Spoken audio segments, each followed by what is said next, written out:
Hello, my name is Julian Sanchez, and I am a second-year internal medicine resident at University of Illinois Hospital in Chicago, and I will be presenting a case on a patient that I saw during my internal medicine wards. Diabetic ketoacidosis is one of the most life-threatening complications of diabetes, and it consists of a triad that I want you guys to remember during my entire presentation. This triad consists of 1. Metabolic acidosis, 2. Hyperglycemia, and 3. Increased ketones both in urine and serum. When the hyperglycemic component is absent, this is recognized then as euglycemic DKA, but this tends to be much rarer, and it only consists of 2.6 to 3.2% of all DKA admissions. This report serves precisely to increase awareness of this clinical presentation. Our case consists of a 57-year-old man with type 2 diabetes mellitus, hypertension, and chronic pancreatitis who presented with a 1-week history of nausea, vomiting, abdominal pain, and diarrhea. He denied heavy alcohol intake or ingestion of other toxic substances. His vital signs were normal, except for elevated blood pressure to 175/87. On physical exam, he had a cachectic appearance and a soft, non-distended, but tender left-sided abdomen. His extremities were warm and well perfused, and his mentation was appropriate. His initial finger stick glucose was 188 milligrams per deciliter, and in diagram number 1, we can review together his initial basic metabolic panel. He had a normal sodium of 140, normal potassium of 4.6, normal chloride of 98, but a low bicarbonate of 12 millimoles per liter.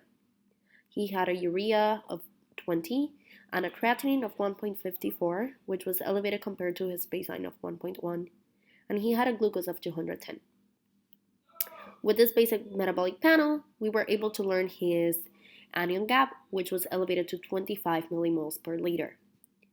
So this patient had metabolic acidosis, and additional blood work was sent to understand the etiology of it. Venous blood gas revealed a low pH of 7.3 and low PCO2 of 26. Lactic acid was measured, which was found to be normal, to 1.3 millimoles per liter. Normal salicylate levels, normal acetaminophen levels, and normal ethanol level were also found. We measured beta-hydroxybutyrate, which was actually found to be elevated to 7.8 millimoles per liter. A urinalysis was done, which revealed that the patient had ketones in his urine, along with protein and glucose. So if we go back to our initial triad for DKA, this patient had the metabolic acidosis. Our patient had ketones both in his urine and in serum, but he did not have the hyperglycemia. Therefore, this patient had euglycemic DKA. However, this diagnosis was missed on admission, and the patient was triaged to a general medicine floor instead of to the intensive care unit. The recommended treatment for euglycemic DKA is an insulin drip along with dextrose-containing solution, but this patient was instead treated with a subcutaneous insulin in wards, and this led to prolonged resolution of acid-base disturbance. Traditionally, hyperglycemia is one of the initial clues in order for us to diagnose DKA, and when we don't have the hyperglycemia, the euglycemic DKA diagnosis may be overlooked. There were low suspicions that this patient was on euglycemic DKA because this diagnosis tends to be correlated with the use of SGLT2 inhibitors, a diabetic medication, but this patient was not taking this medication in the outpatient setting.